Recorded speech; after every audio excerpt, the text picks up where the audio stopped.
So creative financing doesn't always work in real estate, but you need to always present it and look at deals with creative financing in mind. Creative financing, I kind of look at it like having a seatbelt or wearing your seatbelt. Most of the time, you're not getting in any accidents or anything like that. But when you do, you really want to have that seatbelt on. So creative financing is the same way. You want to always keep creative financing in mind, even though most of the time sellers will pass on your creative financing deals.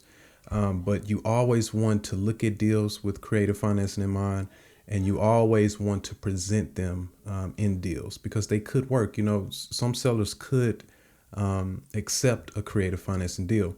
So today I was looking at a deal. I was scrolling on Zillow today, and I saw a house for sale. And this house, if you take a look at my screen here, this house was listed for sale by the owner for $310,000.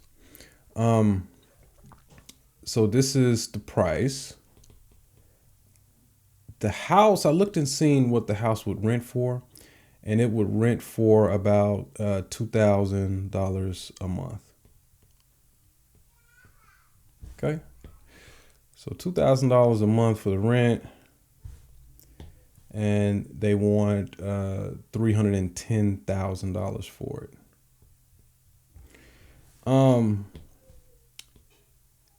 Now, when I was looking at this deal, I just looked at it and I was like, okay, for sale by owner, they want 310. And these for sale by owner deals, sometimes they are really they want too much and they're not going to let up on price at all.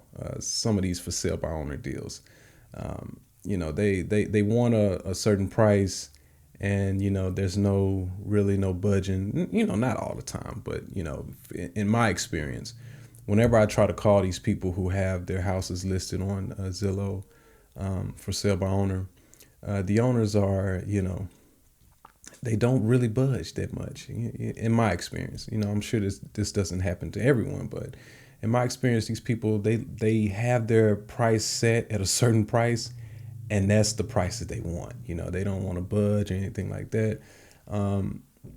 But I was thinking about calling these people. I was looking at this, and like I said, I was looking at the price. The house, Zillow had this house worth. So Zillow said that this house was worth about 358K. Now that's probably a little skewed, because this property, what was the square footage on this property? It was about 2,000 square footage. So it's about 2,000 square feet. Actually, the price that the owner has the house for sale at, this is actually what this house would sell for in tip-top shape. They're selling it as is because there are certain properties in this neighborhood that are selling for like 350, but these houses that are selling for 350, they're in better parts of this neighborhood and they are bigger. The square footage is bigger. See, that's the thing about Zillow and their estimates. Sometimes they're okay, and then I like to teach looking for obvious deals. Like even though the Zestimate on Zillow says the house is worth 358, if I were to run across this house off market and I was to get it on the contract for 200K, then whatever the estimate is, it doesn't really matter. You don't have to like really get really detailed or get too deep into the comparable situation, because it's safe to say that houses around this area are selling for 330 to 350 by looking at this 358 number here. So if you have the house, if the seller wants 200K, I mean, it's an obvious deal. But when you got numbers like this, that are this close, 310 and 358. I mean, because this looks like it's under market, but it's actually not, because the Zestimate is being skewed over to, you have to really look at the neighborhood. Like I said, the Zestimate is really pulling this, they're taking an average of what houses around your house, your subject property, are selling for. So this, they could be different square footages, different bed and bath counts. It's just an average of everything. You need an average of houses that have this square footage. And I think this house was a 3-bed, 2-bath. So, and also this house was built in the 1970s. So 1970 exactly, actually. So the year built was 1970. So to get an accurate value on this house, you have to look at houses that have 2,000 square feet, that are 3-bed, 2-bath, and are built in 1970. For the most part, houses around your subject property should be the same age, but you also want to make sure, because sometimes, builders will build new subdivisions around old subdivisions all the time, and there's there could be a 20-year age difference between these houses in neighboring neighborhoods. So you want to look and see if the age is the same, when you're looking at your comparables and your subject property. But when you want to get an accurate value on a property, these things need to be similar. You need to be looking at 3-bed, 2-bath houses that were built in 1970 in this case, houses that are 2,000 square feet, houses that are no more than a mile or two away from the subject property. Okay. You also need to look at the condition of the houses that are selling around this house and are similar in these characteristics to this house as well. So you need to look at the condition as well. All these factors influence the value of the house. So my point is, you cannot just take the Zestimate as, the Holy Grail. You can't just look at the Zestimate unless the spread is really big. Like I was saying before, my example before, if these people wanted 200K, this would be a steal of a deal. It probably wouldn't have been on Zillow for more than a day before someone snatched it up. If it was for sale for 210, people would definitely, take this deal. But it's been on the market for about a month. It's been on the market for about a month, and they want 310. So, if you're new, that will trick you, looking at this estimate and looking at the price that the owner wants. And you'll be like, oh, that's a deal, right? It's 50, it's 40 something $1,000 in between there for the spread. I can get in there and do some painting and sell the property. Yeah, you'll be waiting for a long time before this property sells if you think like that. So you have to really, look and see what the value of the property actually is. And that takes looking at the neighborhood and looking at, comparables that are very similar as possible to your subject property here. So I saw this earlier when I was scrolling on Zillow, and I looked into the neighborhood a little bit and got these details here. It didn't take too much looking. I knew the neighborhood. I know the neighborhood. I haven't looked in this neighborhood in a long time, but I know the neighborhood pretty good enough to know that, pretty well enough to know that, the year built range and the condition of these properties and everything. So I got these details about the property, and I was looking into it, and it didn't look like a deal, because if you buy this house at this 310, if you buy it like that, so of course you would have to put down $62,000. You have to put down 62,000, and then that would leave you with, let's get the calculator out so I can make sure these numbers are correct. So 310 minus 62,000. So you would have a loan for around 250. Okay. You have a loan for around 250, and I think that was like I think it was $1,800 because you'll be at a 6% interest rate. So yeah, about $1,500. So $250,000 loan at 6% interest. Let's just keep it easy, simple. Interest, 30-year.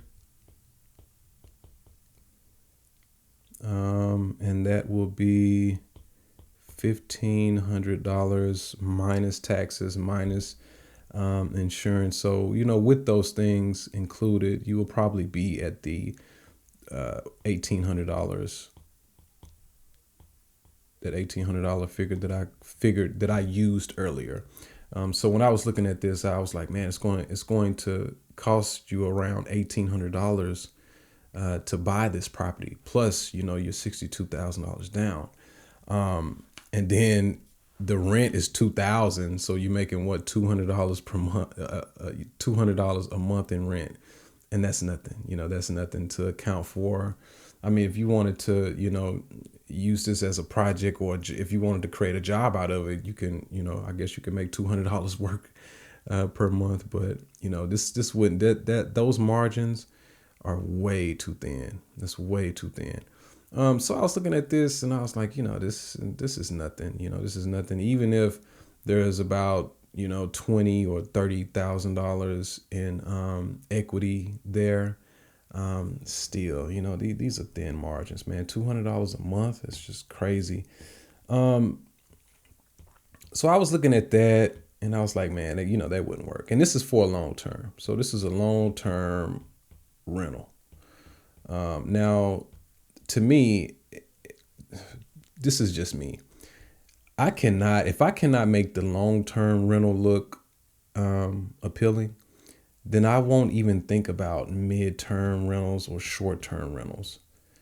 I won't even think about that because those to me are bonuses. But you have to fall back on if these things don't work for some reason.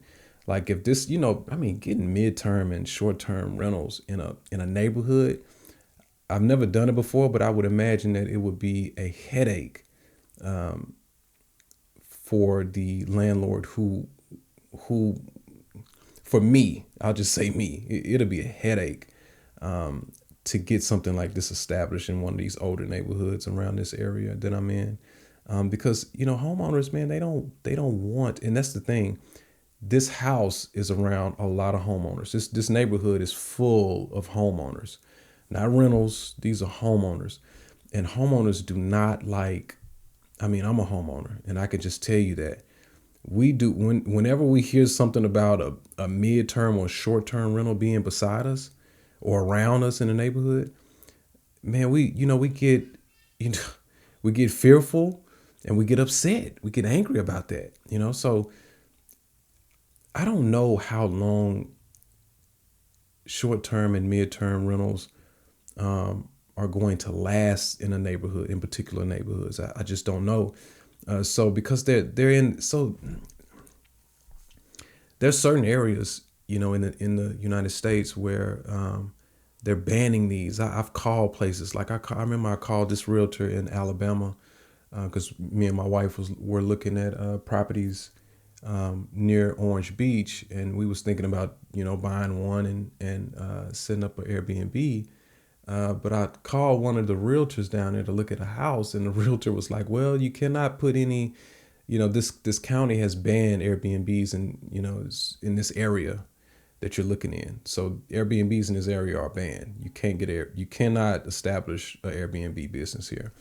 And I was like, that's crazy. This is a vacation spot. I mean, that's kind of the norm, right? I'm sure there's, people having tenants stay in their vacation homes and all that down there, right? And that's what I was asking the realtor, and he was like, yeah, but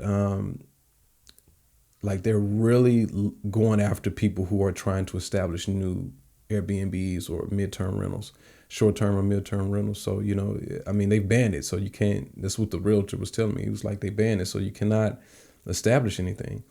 And I guess I was just, kind of moaning about it, because it's nothing, there's nothing he could have said to fix the problem. The county banned him. And see, that's what I'm saying. Like when that experience right there kind of let me know. And then also, I'm always reading the news about real estate, and I see more places around the country kind of banning short-term and mid-term rentals from neighborhoods in particular. Because of that, man, I look at these like they're not really going to, they're risky. I don't know how long they're going to stay around, in the neighborhoods. So, you have to look at properties like you're going to rent them long term. Even if you plan on doing these, mid-term or short-term rentals, for some reason, if they don't work at the end of the day, you have to fall back on long-term. So you have to make sure that long-term rentals pencil out first, because that's your plan C, the long-term rental. Even though you don't get as much rent as you would from these two with the long-term rental, but that's your plan C in case these don't work. Because short-term rentals will give you more, so that'll be like your plan A. Mid-term will give you a little bit less, so that's your plan B. This is your plan C here, your long-term rentals. So you always have to look at properties, even if, like I said, even if you're trying to decide whether or not you can, turn it into Airbnb or whatever. You know how sometimes people be like, oh yeah, we can just turn to Airbnb and, and do that. But you shouldn't make the numbers, you shouldn't value properties on short-term rentals first. You should value them on long-term rentals, because that's your plan C, just in case they're, just in case your Airbnb is banned or something happens, just in case something happens. This has to pencil for me to get interested. So I was looking at this, and I was looking at it from a long-term rental standpoint, and it's just it wouldn't pencil for me. And then I got to looking into it more, because I was just curious about the owners or whatever. I wanted to know how old they were, and I also wanted to know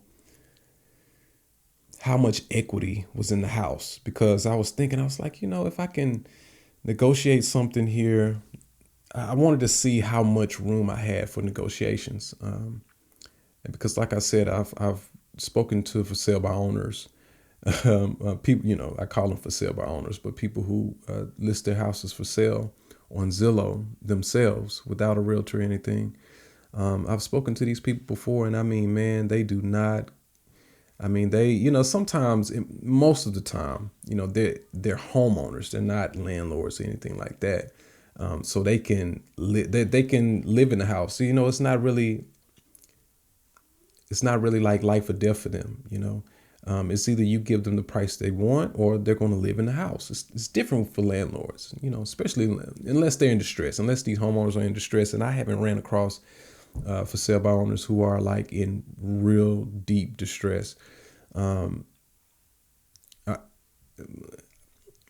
spoke to a couple landlords who have their houses posted for sale by owner, and sometimes with them, they're flexible on the price, because then it's not their home. It's not their home, as long as they're making a profit. And usually landlords, for the most part, they're making a profit, and they can even give you a little discount, and they can still make a profit, because if they're landlords, most of the time they're investors. They are intentional landlords, so they're investors, and they buy the properties right. So you can get like a 20% discount, and they can still, if the property needs some work or whatever, they can still make a profit and walk away happy. But homeowners, man, they're just testing the market out for the most part.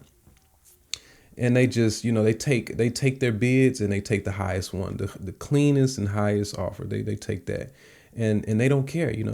They're living in the house, unless there's something crazy going on in the neighborhood and they need to leave.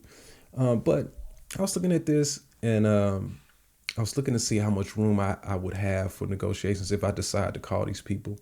And so I looked into their situation. I looked on the county records, And the guy, so the husband is 34 years old, young. The wife is 33. So this is a young couple. This is a very young couple. And I was like, wow. It's like, wow, and then they bought the property. They bought it in 2021. So I was like, 2021, it was December of 2021. And I was like, man, during that time, interest rates were around 3% for a 30-year mortgage. So I was like, why do they need to? I mean, people this young, the job, relocation, going to greener pastures, going to, better locations, people this young, they have all these reasons to move. So I was, but I was like, they just bought it, and it's a pretty nice house. It's in a pretty nice neighborhood. I was like, why do they need to sell? So I Googled their names. And when I Googled their names, I found out that they are in foreclosure. Well, almost. They're getting to the point to where the their property is about to be, foreclosed on by the bank. So I saw a lawsuit online with their names were involved in a lawsuit online with their with a bank. And so the bank is suing them. They have a lawsuit out on them. So the house is about to be foreclosed on. I was like, when I saw that, I was like, okay, this takes the motivation way up for them to sell and for me to get a lower price. I was like, okay, now I can see, I kind of got happy when I saw this foreclosure. It's bad for them, but for as an investor, it's good for you. When you see this, I was like, okay, so they're going through foreclosure. That's why they're selling. They're about to go through foreclosure. They're about to lose this house. So that means, and when you get to the point to where the bank is suing you, that means that you're 3 to, I don't know, 3 to 4 months behind on your payments. So, they probably owe like close to $10,000-$15,000 in back payments to get this loan in the green.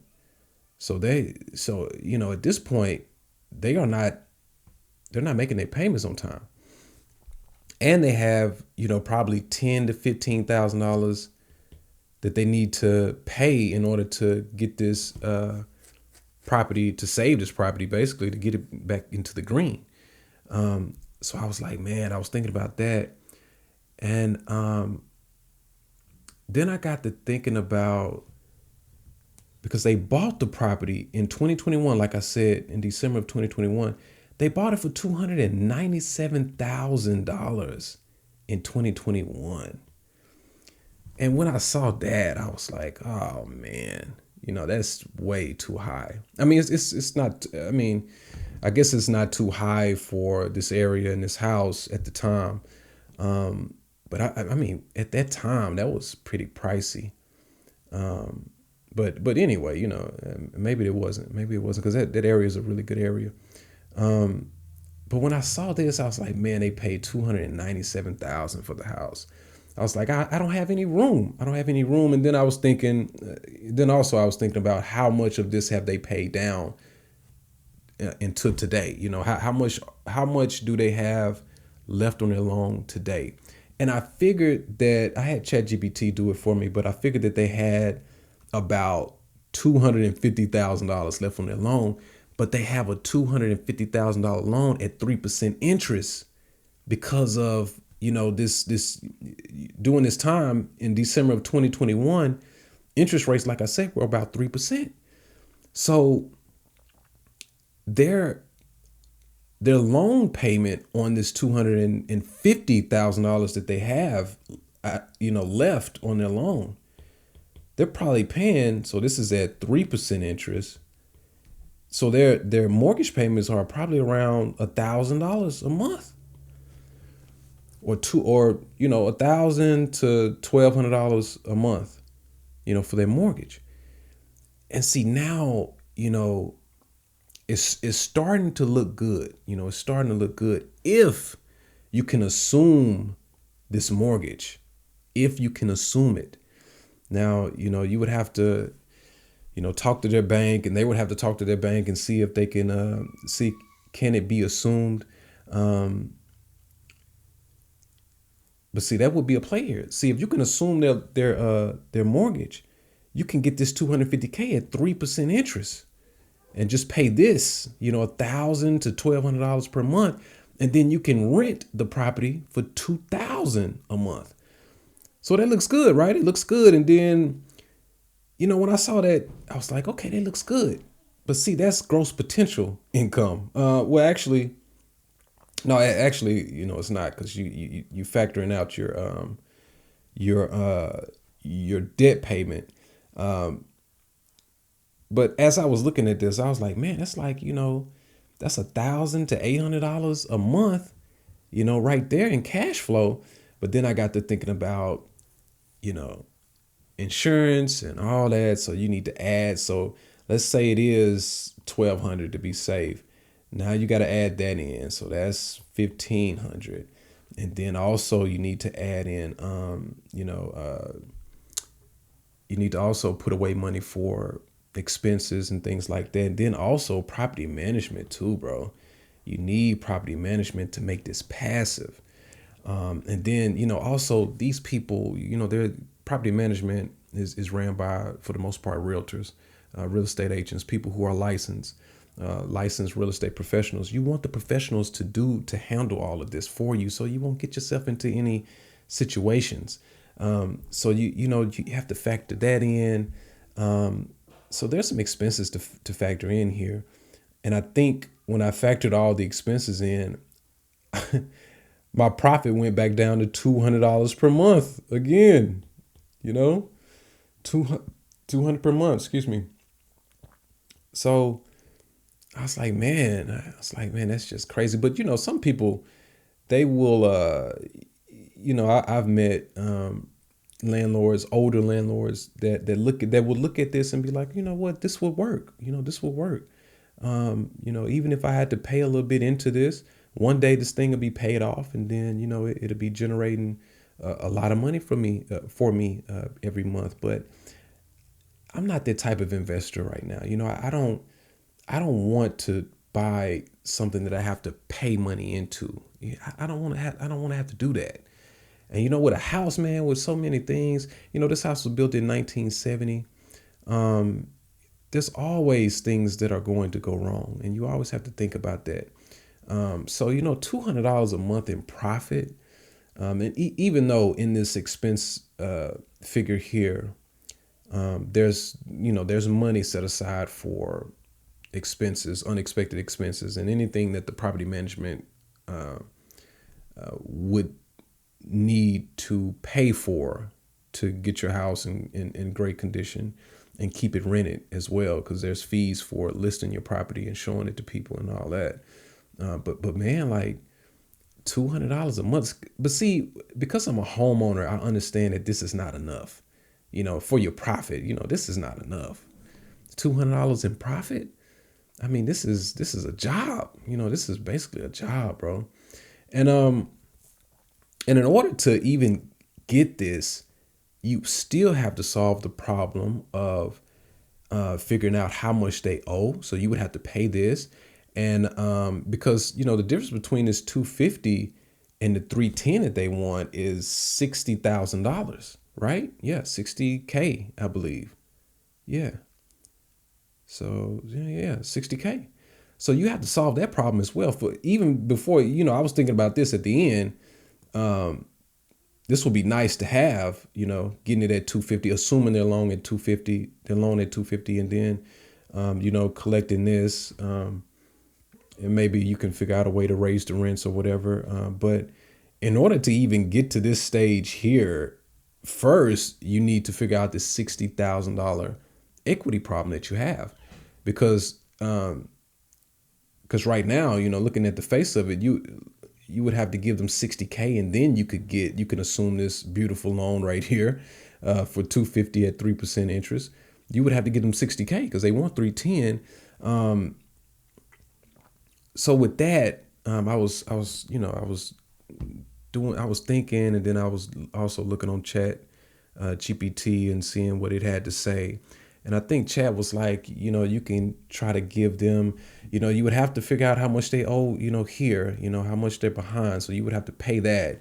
So you would have to pay the 15K, and then you would have to give them some money, and Chat was saying giving them 25 to 30K, 25K. So now you had 40K, and now you got 20 left over in equity. And Chat was saying that you could pay this to them over time, in the form of like some kind of financing or whatever, paying them this over time. But man, like when I was looking at this, I was like, man, you have no equity in the property, and that's your safety net. You know what I'm saying? I listened to some people on YouTube, these young investors like myself, these guys are buying these properties subject to with no equity. Like, bro, that's just a disaster waiting to happen. Like, you gotta have some equity, bro. See, people be thinking that something like 2008 won't happen again in real estate, and see, that was the problem then. People were thinking that real estate was going to always go up and up and up. But there were, Wall Street was doing some manipulating and some stealing from the lower class, middle class. They were stealing and manipulating them. And there was some really, really easy lending going on as well. And I think I read an article today. They're trying to get back to that because the Trump administration is trying to figure out how to get more people in homes. And they're thinking about, his administration is thinking about how can they ease the lending standards. Like, they're trying to take it to where the banks or lenders, instead of looking at your credit scores from the top 3 credit agencies, instead of looking at all 3 of your credit scores from them, they want to get it to the point to where they're only looking at 1 credit score from one of those credit agencies. And see, bro, it's kind of echoing what was going on in 2000 and before 2008. It's kind of echoing in that. It's like they're trying to give loans to people who can't afford them, because when they check when they check your credit scores with all of the credit companies, because sometimes others miss things on your credit report that other credit companies have. So it's best for banks and lenders to look at all 3 of them. If they're looking at 1, they could be missing something. They could be missing a late payment that you may have made in the past and recently with another credit company. They won't be able to see that late payment if they just looking at 1 credit score from 1 credit company. So, I mean, that's a recipe for disaster. But we as investors, we're waiting for that, because a downturn is good for us, because we'll be able to buy properties at pennies on a dollar. You know what I mean? So you have to have equity so you can sell your property if you buy a property at the top of the market, because it would be at the top of the market if you were to witness a downturn in the next year or the next couple months or whatever, or whenever. So it's best to have some equity so you can sell your property while the values are going down, because I don't know why people don't think about that. They always think, but see, I understand it. Equity in houses, appreciation of houses, they always, kind of tick up slowly, over time. And they do that. But you have to be prepared for downturns.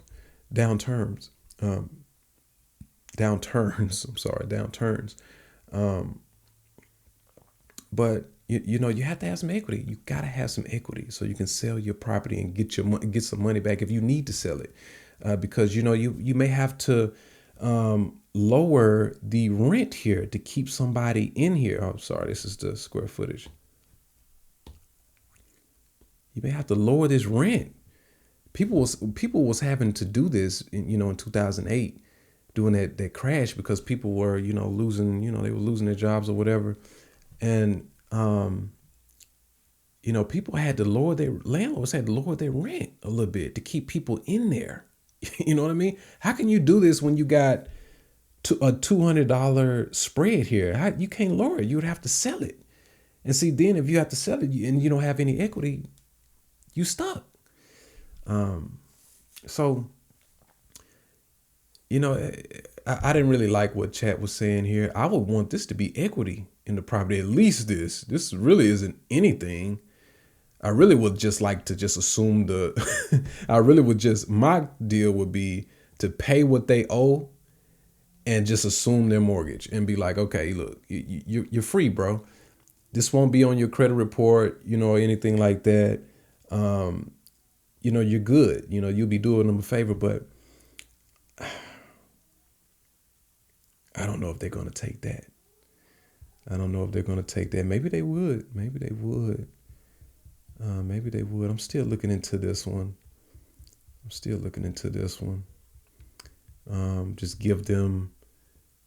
give them what they owe, and don't give them any money. Just save them, basically. Give them what they owe and assume their mortgage. You would think that this wouldn't work, but it probably would work. It probably would work. It'll be a great deal if you could do that. But still, man, I mean, you would definitely have to do one of these. Mid-term, short-term rental, something like that. If you were to do that deal, assume it for $250, pay what they owe, this much of what they owe. And then, try to go for one of these mid-term, short-term, but you may run into problems in the neighborhood, man. In my neighborhood, I'm just speaking, strictly for my area. And I do have a little bit of fear with these because they are a problem. They are an issue. They are an issue. Neighbors, people who are homeowners, we hate when we get new neighbors. We hate it. We just hate it. And I can't imagine homeowners around that area getting a new neighbor every day or every 3 to 6 months. If it was kind of spaced out and, out by itself, this property, if it was just out by itself somewhere, then that would work. That would work. But because it's in a neighborhood, man, neighborhoods, man, they have these, and I'm not sure if that neighborhood has a homeowners association. I think it does, though. I think it does.